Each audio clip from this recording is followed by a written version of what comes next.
okay, kid, listen, we're going for a car ride. I'm getting dunks because you up and you need to know how. Excuse my language.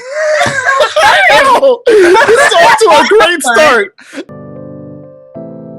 If I die tomorrow, I hope you hear these words. I ain't here to flip no birds or sip no syrup. Hope the future generations can get this urge. Stay woke, youngin', and avenge these nerds.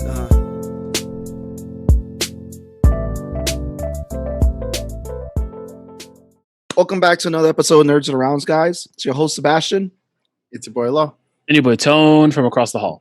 But today we bring you a company of two siblings that are working together that do wood making, that make some great stuff that you have to, like, after this interview, once you're done hearing it, listening to it, however you're watching this or viewing, whatever you're doing, if you're seeing this through Smokescreen, you have to check out their links, check out their stuff, commission them, because again, their brand is all about quality and making sure they do is put you first. So without further ado, I want to introduce Thomas Tesano and Leanne Roberson. What's up, guys? How are you? Hey, thank you, Sebas. Doing great tonight. Hello. Welcome. Hey, thank you for coming on. Give us that origin story. How did you guys get involved, and what was the influence becoming the creators that you guys are today and building the company that is known as the Tesano Company? So that actually falls a lot to my sister Leanne's influence here. I met her when I was like roughly 18, 19, maybe a little bit 17. I don't know, 17. Yeah, somewhere like I was senior in high school, roughly. About that.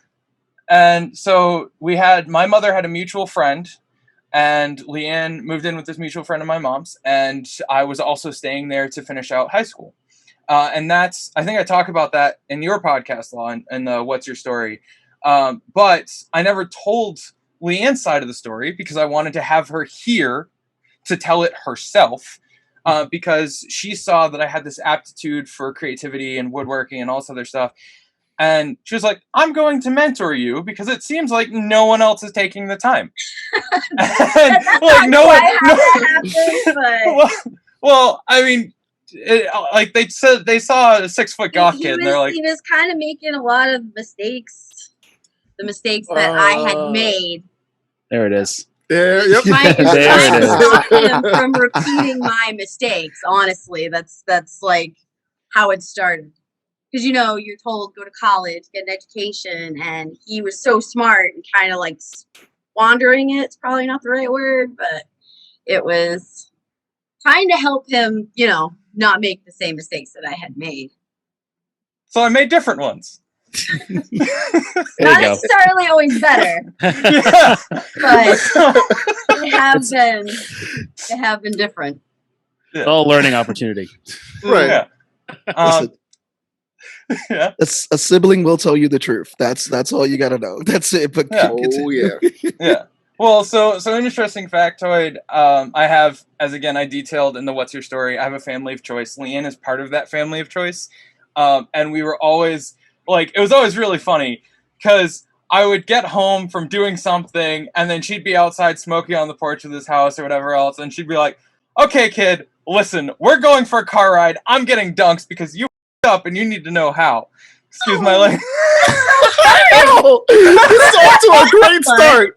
I love it. Well, okay, it wasn't that brutal, but you also have to remember anxiety-riddled teddy bear of an adult child, and so I took very kindly to your. Hold on. You're not a monster, Hold Leanne. on. It sounds like Leanne All has right. a completely different take on this, and I Yes, would like to hear please. that take. That's not quite what happened.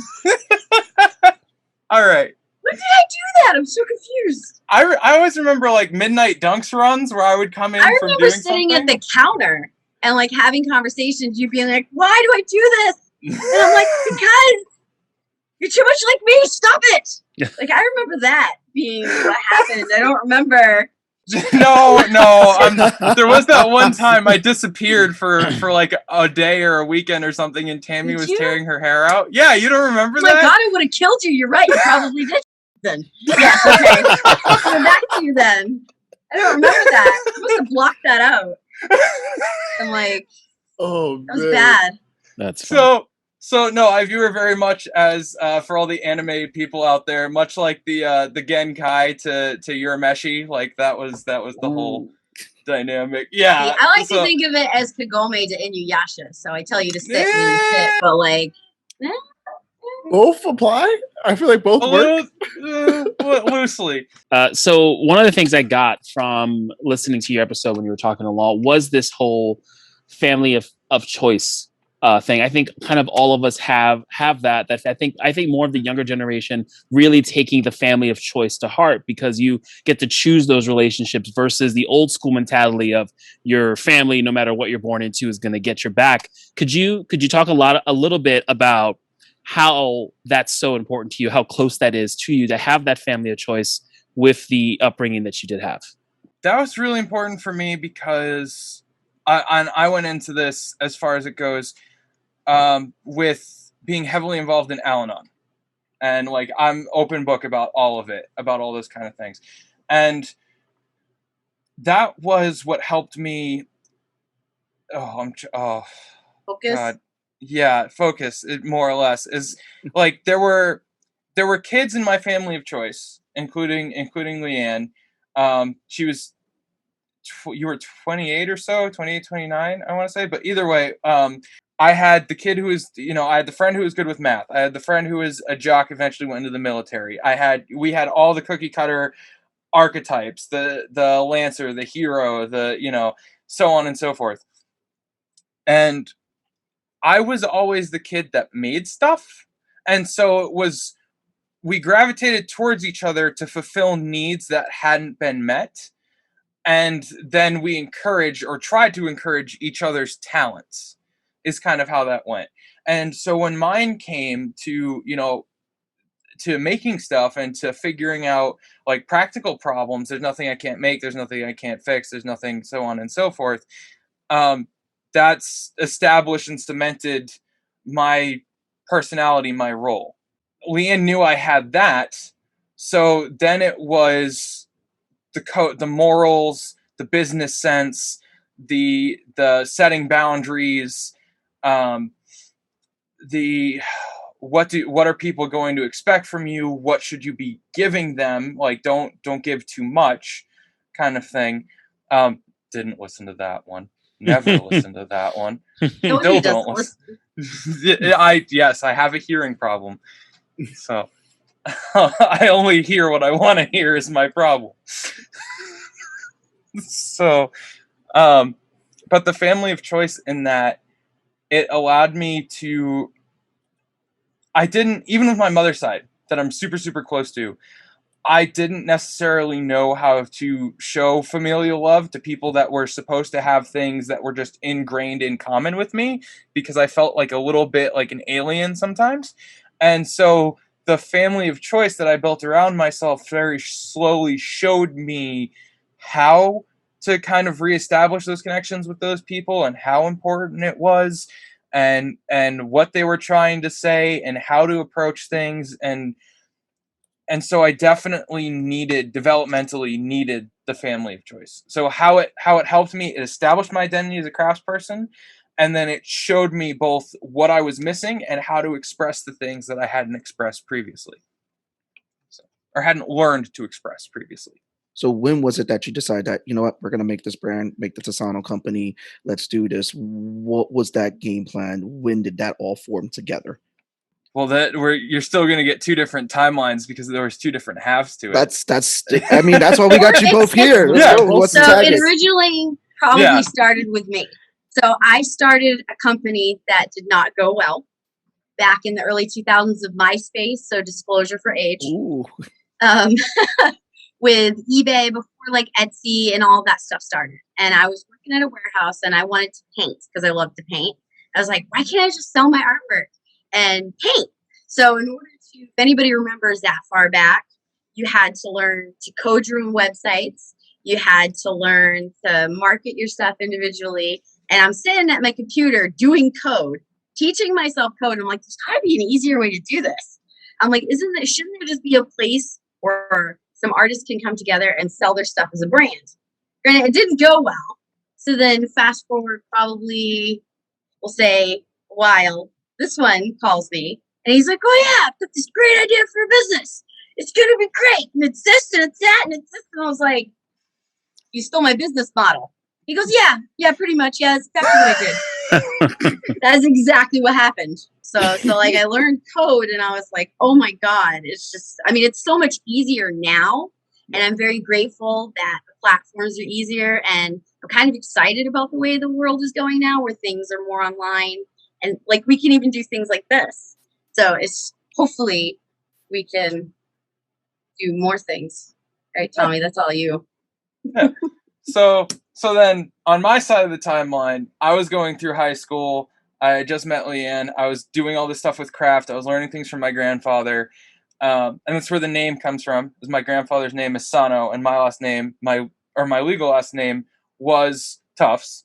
And so I had been told I'm too Tufts to be a Sano and too Sano to be a Tufts. So I just went, and there it was. It was that. So Leanne was like, you're really good with people. And I'm like, wait, what? No, I'm not. I'm really good. No, I'm not. I'm good with people. What? And so she's like, okay, you have a story. You have this name. You want to do this. You want to do your woodworking. And that's something that we can ride out. Ride out? Well, you make it sound like it's going to fail. No, it's... Ride it out. No, it's like that's not at all what happened. You called me and you're like, dude. Yeah. And I was like, all right. Okay. I guess I have to help you. I love but I was like, you're totally being the front man because I don't do well with that. So either way, so I had this thing where I made a brand out of my family history and heritage. Like it's not a story. It's the actual, like, it's not a made up story. It's the actual brand of how it worked. My great grandfather that came over from Japan worked for the railroad. That's why there's a tie hammer on our logo. I was known for my guitar building and woodworking in high school. That's why there's an axe. And then the two little heraldry symbols that I have down here, like, this is the original, this is the OG logo t-shirt, by the way. It says, forge ahead and follow through. And that has to tie into mental illness and keeping up motivation. Like, forge ahead no matter what, follow through, keep your promises was my whole thing. And I said that ties in to the hammer and the axe. Forge ahead for, blacksmith, follow through, the swing of the axe. And so that was the thing. And we actually have stickers now. Forge ahead, whoop, shiny, and follow through. The whole idea was that, so here's some of Leanne's artwork that I'm going to show off. She has, what is Brooklyn again? A snail? Brooklyn is a snail without a shell. Yeah. So she has, Brooklyn as stickers. And then we have Mikey. We have some of his stuff. So the idea was that take a bunch of artists who want to focus on creating. There's Zell. She did our new logo. So take a bunch of artists who want to focus on creating, unite them under one brand, and then lead the way with my own woodworking. Use their assets either as laser engravables, as stickers, as t-shirts, as whatever else, and create a brand that is giving back to the artists. So we have a model. I won't give away the complete sauce, but basically we commission the artist and we also give them a cut of when their stuff sells. So if one of Mikey's stickers sells, he gets a cut of that sale after the fact, after he's already been paid for the commission. And that's how that works. So they can focus on creating stuff for us while we can turn around and use it in handcrafts, in t-shirts, and stickers, and whatever else. And that's the whole thing. And then they get to take pride in saying, like, hey, I'm a Tusano artist. I believe, and I do this thing where I get up every day, no matter what, and I find a way to either create or just keep going or keep to my promises and my words. And that's necessarily like what it means. That's what the whole brand is about. So, because I was completely candid with this in Law's podcast, like, I have a form of depression that physically slows me down. A psychosomatic, which basically means I feel it in nerves, muscles, and so on and so forth. So physical labor should be antithetical to me, should be my worst enemy, but it's actually incredibly cathartic and where I work out a lot of my problems and issues. And so I take a lot of pride in that work, because it's not just me, doing these handicrafts. It's me working through making a cutting board, making a bookshelf, making whatever I'm doing in my woodwork, or any of my other mediums, and working through the things that I need to be a better person and to make a living for these other artists. They serve as accountability, not just to drive profit, but to make sure that I'm getting up and doing it because these guys have signed with me to say, yeah, I'm going to give you my artwork, but you need to do something great with it. And looking at all the artists that you have and looking at all the names, I see that a majority of the artists tend to be in the Spitballers, who you have a personal relationship with. Have other artists you don't have a personal relationship with reached out to you based off, what you're pushing out in social media and all the things that you're selling? And if not, what is the type of artist that you're looking to work with? Because there needs to be a connection, but you also need to kind of have a base standard for what you're looking for, who you're trying to work with, if you don't have that personal connection that you have with the folks that you already work with. So we did have one. Okay. And that was Leanne, knows him, Sean Pierce, and he's a New England photographer. And Sean is right now working very hard at another job. I don't know if I'm at liberty to talk personal details about what he does, but I can tell you he doesn't necessarily always love it, kind of thing. And so we're looking for the people and the artists who are like, I guess the word to put is fed up. And we're not doing that to take advantage of them, because I know some people would be like, wait a minute, you're looking for people that need a way out. And I'm like, no, I'm looking for people who are hungry for a way out, not people who need it. Because if I looked around to see the people who need it, I'd be blinded by how many people there are that truly need a way out of some things. And the reason why I want people who are hungry for it, like I was, and like I still am, and I'm, waking up trying to do it every day, is because those people are going to become moral exemplars for the next wave of artists. Those are the people who are going to say, hey, I did this. I woke up every morning despite my challenges. I worked through my therapy. I took my meds. I drank my water. I did everything I could to ground myself, to overcome my anxiety, to do whatever the hell it was and put myself out there. An artist's worst critic is themselves. I know, because I am my own worst enemy. Anybody who's ever created anything, you're your own worst enemy. So it's easy to come at it from an objective point to help, because sometimes it's just rough and it just needs some fine tuning. Like with, not to throw, both certain artists that we've had their stuff come in and we're like, oh, we like this. And Tommy will be like, we should tell them to do this. I'm like, no. Let them see what they give us. And then we can tweak it and adjust it and help them represent the best part of themselves. Basically, it's just giving it the direction where it may not have any, or just helping fine tune it. The idea is to give everybody their stuff back. They still retain the rights to it, but with the exclusivity, like when we commission it, it makes it hard to find. So if it's hard to find, they're going to come, you know what I mean? If you find the same thing everywhere, then they're not going to be, they're going to be like, well, I can get it here, I can get it there, but with the limitations, it hopefully will drive more sales in the sense that, hey, I love, I'm going to throw Kimbo on the bus here. I love Kimbo's stuff. I am personally enthralled with that kid. I watched him do a live stream the other day. But we have Kimbo G stickers, which I am a big fan of. We have t-shirts and all of that stuff. So if someone's like, hey, I love Kimbo stuff. Wait a minute. I can go get it here. And you know what I mean? If it's on like a million platforms, because every artist, I have done it. I've done Redbubble. I've done DeviantArt. I've done, all the traditional realms. Yes, Kimbo G. And hopefully it makes it easier for the artist. So all they have to do is approach us and say, hey, I have, I want to sell my stuff, but I don't know where to start. We can be like, here you go. Why don't we turn it into this? And then they can just spend all their time creating. It has this nerdy underpinning, because what I realized is that there are nerds in handcrafts. There's a lot of them. but a lot of them feel as if they have to make stuff that's for like the masses, the whole like It's an untapped demographic. Yeah.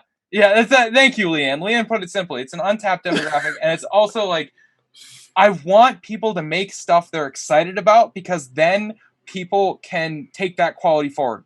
So we focus on our customers by more or less doing things we love. When you look at the cutting boards I made, the reason I gravitated towards cutting boards, and Leanne blew up my ego by telling me I invented the first cutting board with a built-in salt rimmer. I was like, wait, what? No one's done that before? No. The first rectangular one. Oh, okay, yes. There are circle ones, but it does not exist. No, it doesn't. Yeah. So I made this margarita board. It's a little like citrus bar board with like a dish for putting salt in. The reason I did that was because I am a culinary nerd. I love cooking. I love mixing drinks. I love, experimenting with flavors. And so when you look at, how can a cutting board possibly be nerdy? And I can sit here and tell you that salt rimmer was designed with the widest available market margarita glass in mind, and it's oval instead of circular, so that you can tilt the glass and get the full diagonal radius of it. Like, I engineered that thing to be perfect because I was a bartender and I knew what bartenders wanted out of a citrus board. When I approached my roast board, I made a blood groove. The roast board is probably it's the simple execution. It's classic maple. It has a blood groove. And that's that because it's simple. It's meant for carving and presenting meat. You don't need much else out of a meat board except a deep blood and juice groove. The pastry board is like the piece de la resistance. That's your crown jewel. And that's this big 18 by 24 by like an inch and a quarter thick with laser engraved pie circles. Now we've added a measurement system to the side and the bottom edge, as well as there are handles on all four corners for you to hold the board diagonally, or you to pick up the board on the diagonal. So you can go from either end, either side. You can pick it up like wide, or you can pick it up narrow, is what we went for. And I spent time, and I even put a pie crust recipe on it. And then I also put my great-grandfather's brandy hardtack recipe, which is basically a kind of soda bread-ish recipe with brandy for the sweetener. So you end up with this like honey sweet vanilla soda bread kind of texture to it. And I engraved that on the board. So not only does the board come with your pie crust for reference, come with your pie circles, it has this full recipe that has like this personal buy-in from me that says like, here, try this. And people can actually prepare it right on the board because it says, cut into 3-4 inch squares, do this, bake it this, here are the ingredients. Here's how, so it's nerd is baked into this thing.